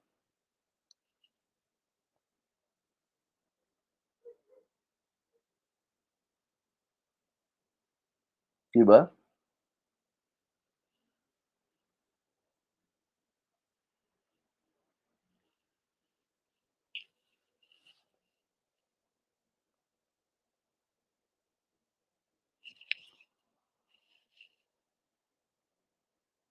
That's what it means to be laser focused with your ideas. So create your visions, no? Whatever businesses you have, wag po kayong magbawas ng negosyo, magdagdag kayo ng negosyo. Tuturuan ko kayo paano gawin ang negosyo sabay-sabay. Basta i-embrace lang po ninyo ang technology, kaya ninyo pong gawin 'yan. No? Basta i-embrace lang po ninyo. Okay. Next, okay, number 3. Tip number 3 is You must be willing to do what others want. Grabe, no? Para maging independent, dapat willing ka gumawa sa mga bagay-bagay na ayaw gawin ng iba. Question, are you willing to do the things that others won't do? Kasi that's all what it takes to become an entrepreneur. Isa lang po ang ibig sabihin. Everything of what we do here as an entrepreneur, everything is not normal. Everything is always above the normal. May kakaibang karakteristik ang isang negosyante. Kaya nga I always say this iba ang ahente sa negosyante. I always say that. Because there's a difference in the character and the personality of an entrepreneur and a sales agent lang. And in here, we don't teach you to become a salesman, but rather we teach you to become an entrepreneur.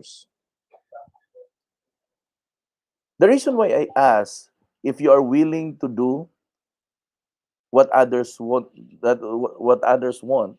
it's because the journey in becoming an entrepreneur is a lonely journey. It's the road less traveled, actually. No? It's the road that it's the road less traveled. Ito po yung daan ako konti lang pong nagbabiyahe dito. Kasi it will require the strongest of your emotion and the sharpest of your mind. And the purpose of our mastermind class is to give you those two things. To sharpen your mind and to strengthen your hearts. That's what it is all about. In the mastermind class, the sole agenda in the mastermind class is to sharpen your mind and to strengthen your heart. Because that's what it takes for you to do things which others doesn't want to do. Yung ma-reject, hindi naman gusto ng iba yan eh. Yung ma-discourage, hindi naman gusto ng iba yan eh. Yung pagsabihan ng no, hindi naman gusto ng iba yan eh. But we do it. But we take it. We embrace it. Bakit? Kasi we have the character to take the challenge. We have the character to take the pain. We have the strongest emotion that will repel all of those pains. Diba? That's what there is all about. Kung ikaw ang maglalakbay ka bilang isang negosyante. But the journey to becoming an entrepreneur is an exciting journey. Believe me. The journey in becoming an entrepreneur is an exciting journey. Every day is a new beginning for business. Tama yung sinabi ni Julius, no? Sharpen your mind, strengthen your heart. I always quote that to you. I always say this to you. You always hear me that because that's the ultimate objective. In all of the trainings that we're doing, that's our objective. Strengthening the heart and sharpening the mind. Wala pa tayong ibang pinag-usapan dito. It has always been that. Pabalik-balik lang yan. Strengthening the heart, sharpening the mind. Haven't you noticed? The more you attend training, the more your mind becomes sharper. The more your heart becomes stronger. Diba? Kaya mo na humarap sa sangkatutak na mga pains. Bakit?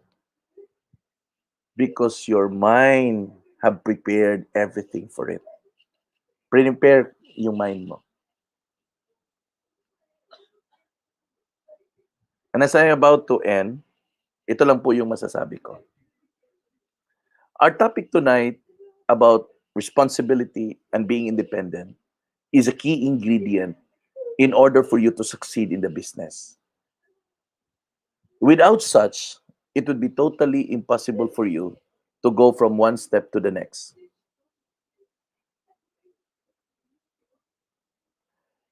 But if you take the first important step of owning the business, susunod po yung pagiging independent. Okay? If you take the first step in assuming the sense of responsibility in your business, susunod po ang pagiging independent.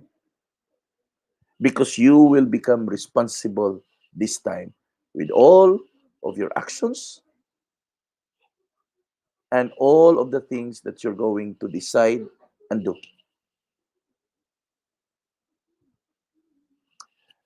So, bago tayo magtapos, gusto ko lang pong i-share tong mga announcement para po hindi lang makalimutan. Okay? Now, as I close, sabi dito ni Les Brown, to be successful, you must be willing to do the things today others won't do in order to have the things tomorrow others won't have. Take note of the word today and tomorrow. Meaning, if truly you have decided in your heart that you wanted to take the journey in becoming an entrepreneur, then you've got to act it today. Because your action today greatly determines the results tomorrow. You know what? Walang ibang pwedeng mag-decide dyan kundi ikaw lang din. It's gonna be you who's going to take that action. So, to quote again, to be successful, you must be willing to do the things today others won't do in order to have the things tomorrow that others won't have. Ganda ng pagkasabi, no? And I close with this one. By the way, I would like to invite you all this coming Thursday, every first and third Thursday of the month at 8 p.m. Meron po tayong The Circle. This is actually our program in order to help us nourish our soul. By the way, guest speaker po natin dito si Pastor Tirso. Kasamahan po natin dito sa organization na nasa Butuan City. No? Sa Butuan po siya naka-base. Okay? Now, nais ko rin po kayong imbitahan sa darating na Sabado, umaga po, 9:45 in the morning, meron po akong real estate business opportunity seminar. Now, through Zoom po yan. Now, you might want to take a look at it. Now, for those people that have been doing other network marketing business, you might want as well take a look at it because there are also a lot of people who made it here. And the good part here is that wala pong perang involved, no? Ibig sabihin hindi ka magpapalabas ng pera, no? With real estate, hindi ka magpapalabas ng pera, but the opportunity is so huge. So, Sabado po 'yan, 9:45 in the morning. At the same time, that's bukas ho, meron po tayong J-Store Business Opportunity Seminar that happens every Wednesday and Saturday at 8 p.m. via Pinoy Homepreneur FB Group Live. Okay, so dito po 'yan sa Pinoy Homepreneur FB Group Live. So, Wednesday and Saturday po 'yan. Doon sa business presentation ko, I make it sure na it's gonna be a learning field presentation. 'Yun po yung always na objective ko eh. Always a learning field presentation na may matutunan ka talaga. Okay? So, by the way, panawagan ko lang, no, I think si Leia Ligaspe nakapagsulat na po ng number na para po doon sa winner ng 100 pesos load. And by the way, si Marivic, nandito ngayon si Marivic eh.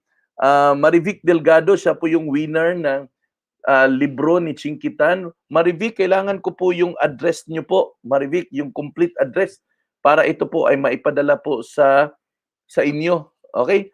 Marivic ha, doon po sa post sa Pinoy Homepreneur na winners, please paki-comment po doon yung address, yung complete address nyo po, Mama Rivic, no? Para maipadala ko po yung book na napanalunan, no? Yung book na napanalunan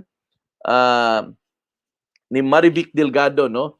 Si Marivic ba nandito ba, no? Si Marivic Delgado para po doon sa libro na napanalunan. So, yung iba po, I think natanggap na ninyo po ang load except po kay kay Leia, pero ngayon ilo-load po natin. I think naisulat na po niya ang number, no? Okay? Then what else? By the way, meron po tayong coming na shirt, no? Pinoy Homepreneur Mastermind na shirt.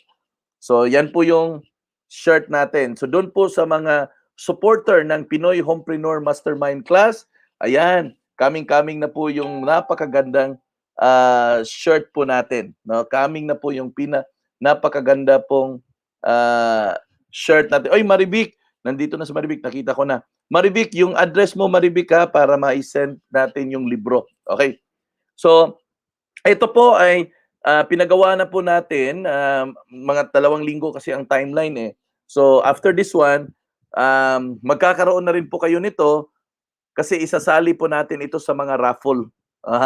Magra-raffle po tayo at ito yung mga papremyo. Itong Pinoy Homepreneur Mastermind shirt. Okay? So, ganun po kaganda ang Pinoy Homepreneur Mastermind shirt po natin. Okay? So, if there are anybody na ngayon pa lang po nakapag-join, ngayon lang po nakapag-attend, nais ko pong ipakilala ang sarili ko po. Ako po si Jofrin Villasencio. Pwede niyo po akong tawagin na si Coach Jofrin. And I have 3 roles in my life. No, ito po, I'm a businessman by occupation, a teacher by profession, and I'm a pastor by vocation. Then currently po, ako po yung President and CEO of the 818 Premier Properties Incorporated. At the same time, ako rin po ang Mission Director ng Global Missions through Marketplace. If ever po na meron po kayong ikonsulta sa akin, kindly po kindly po i-take note nyo lang po yung number ko. No, ito po yung number 0933-822-0980. 0933-822-0980. Okay? Just in case po you are going to ask me some advices with regards to business, and I'm very much willing to help you out as well. Okay? Now, bago po tayo magtapos, ang raffle po natin, ang mechanics po ng raffle natin ay ito po. Ang nag-attend kahapon, nag-attend ngayon, at mag-attend bukas, makakasali sa raffle natin sa Sabado. Okay. Ang raffle po natin ay sa Sabado, pero kailangan nyo pong mag-attend pa bukas. Itatali po natin yung mga complete na attendance, sila po yung kasali doon sa raffle. Okay? Doon po yung magka-complete ng attendance, sila po yung makakasali sa raffle. So bago po tayo magbabay, please pakisulat po yung complete name po ninyo in capital letters sa comment section po sa baba. This will serve as your attendance. Okay? Please type your complete name, no, in capital letters. Diyan po sa comment section sa baba. This will serve as your attendance. So itatali ko po to, attendance Monday, Tuesday, Wednesday. Sorry. Monday, Tuesday, Wednesday. At sa Sabado ho, magra-raffle po tayo. Marami-rami rin po tayong mga papremyo sa Sabado. No? So doon sa mga winners, congratulations sa 10 winners ng 100 pesos load. Tapos si Marivic na nanalo ng libro ni Chinkitan na ipapadala natin. So bigyan mo ako ng address, Marivic, ha? I-type mo doon sa post sa FB group natin.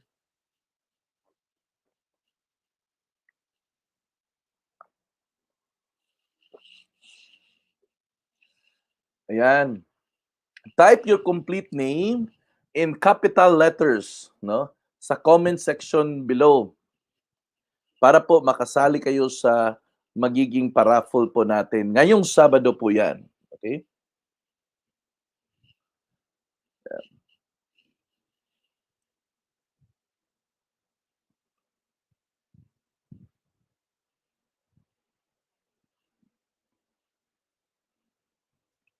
Yan, pakisulat lang po. Yan, pakisulat po.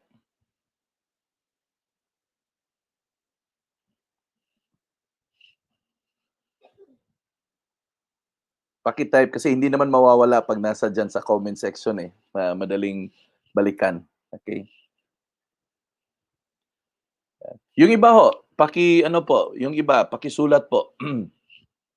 Yung iba ho, pakisulat ho. Pakisulat po yung mga names po ninyo para po mag-serve po to na attendance. Okay? And by the way guys, no, panawagan ko po. Napakaganda po ang mastermind class po natin. Ang mastermind class po natin ay pinaghahandaan ko po yan every session. Hindi po ako sumasalang sa mastermind class na hindi po ako ready. Pinaghandaan ko po yan. Nais ko po na tulungan niyo po ako na ito po ay ma-share sa ibang tao. Kung may kakilala kayo sa kahit anong negosyo na meron sila, they are welcome po dito sa Pinoy Homepreneur na mastermind class, no? Ibang FB group naman to. They are very much welcome. Kung kahit anong negosyo nila, nasa direct selling ba sila, nag-Avon ba sila, nag-Natasha ba sila, nag-personal collection sila, kahit anong negosyo po. Or nasa ibang network marketing company, gaya nito, kasama natin si Karen, nasa ano po yan, nasa TPC. Si Maminda, kasama natin, nasa ano po yan, nasa Unified. Nandito, kasama natin si Rowena Sarita na nasa AIM Global po yan. So marami po tayo dito na galing po ng iba-ibang network marketing. Sina Marivic, sina Jonathan Delgado, sina Jocelyn Ongtauco, nasa JStore po yan sila. At ang iba dito nasa real estate. Ang iba naman ay nasa insurance. Ang iba ay mga online seller. So kung may mga kakilala po kayo na galing po sa iba't ibang mga negosyo, invite nyo po sila para in a way matulungan po natin sila dahil po sa mga topic na pinag-uusapan natin. Kasi ang topic na pinag-uusapan natin dito ay patungkol po sa buhay negosyante. At ito po ang mga bagay-bagay na I believe kailangan din po nila.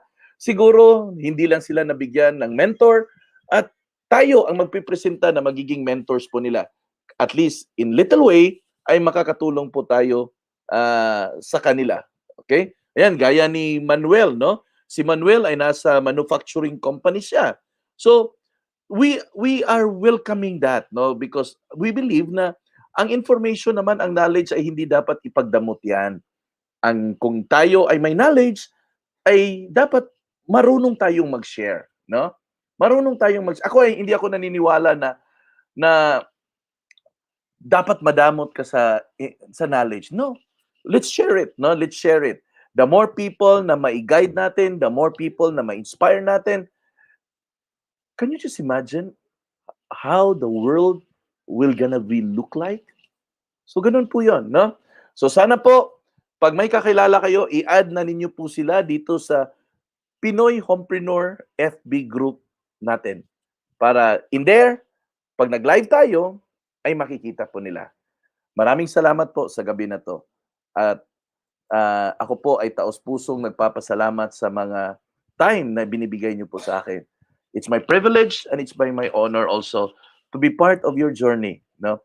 Hindi man tayo nagkakilala personal ang iba sa atin, hindi man tayo nagkita personal yung mga iba sa atin, but I am happy that I have been part in your journey towards becoming an entrepreneur.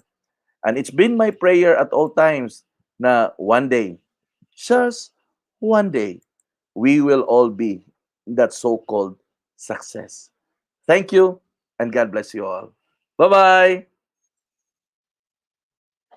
Bye-bye.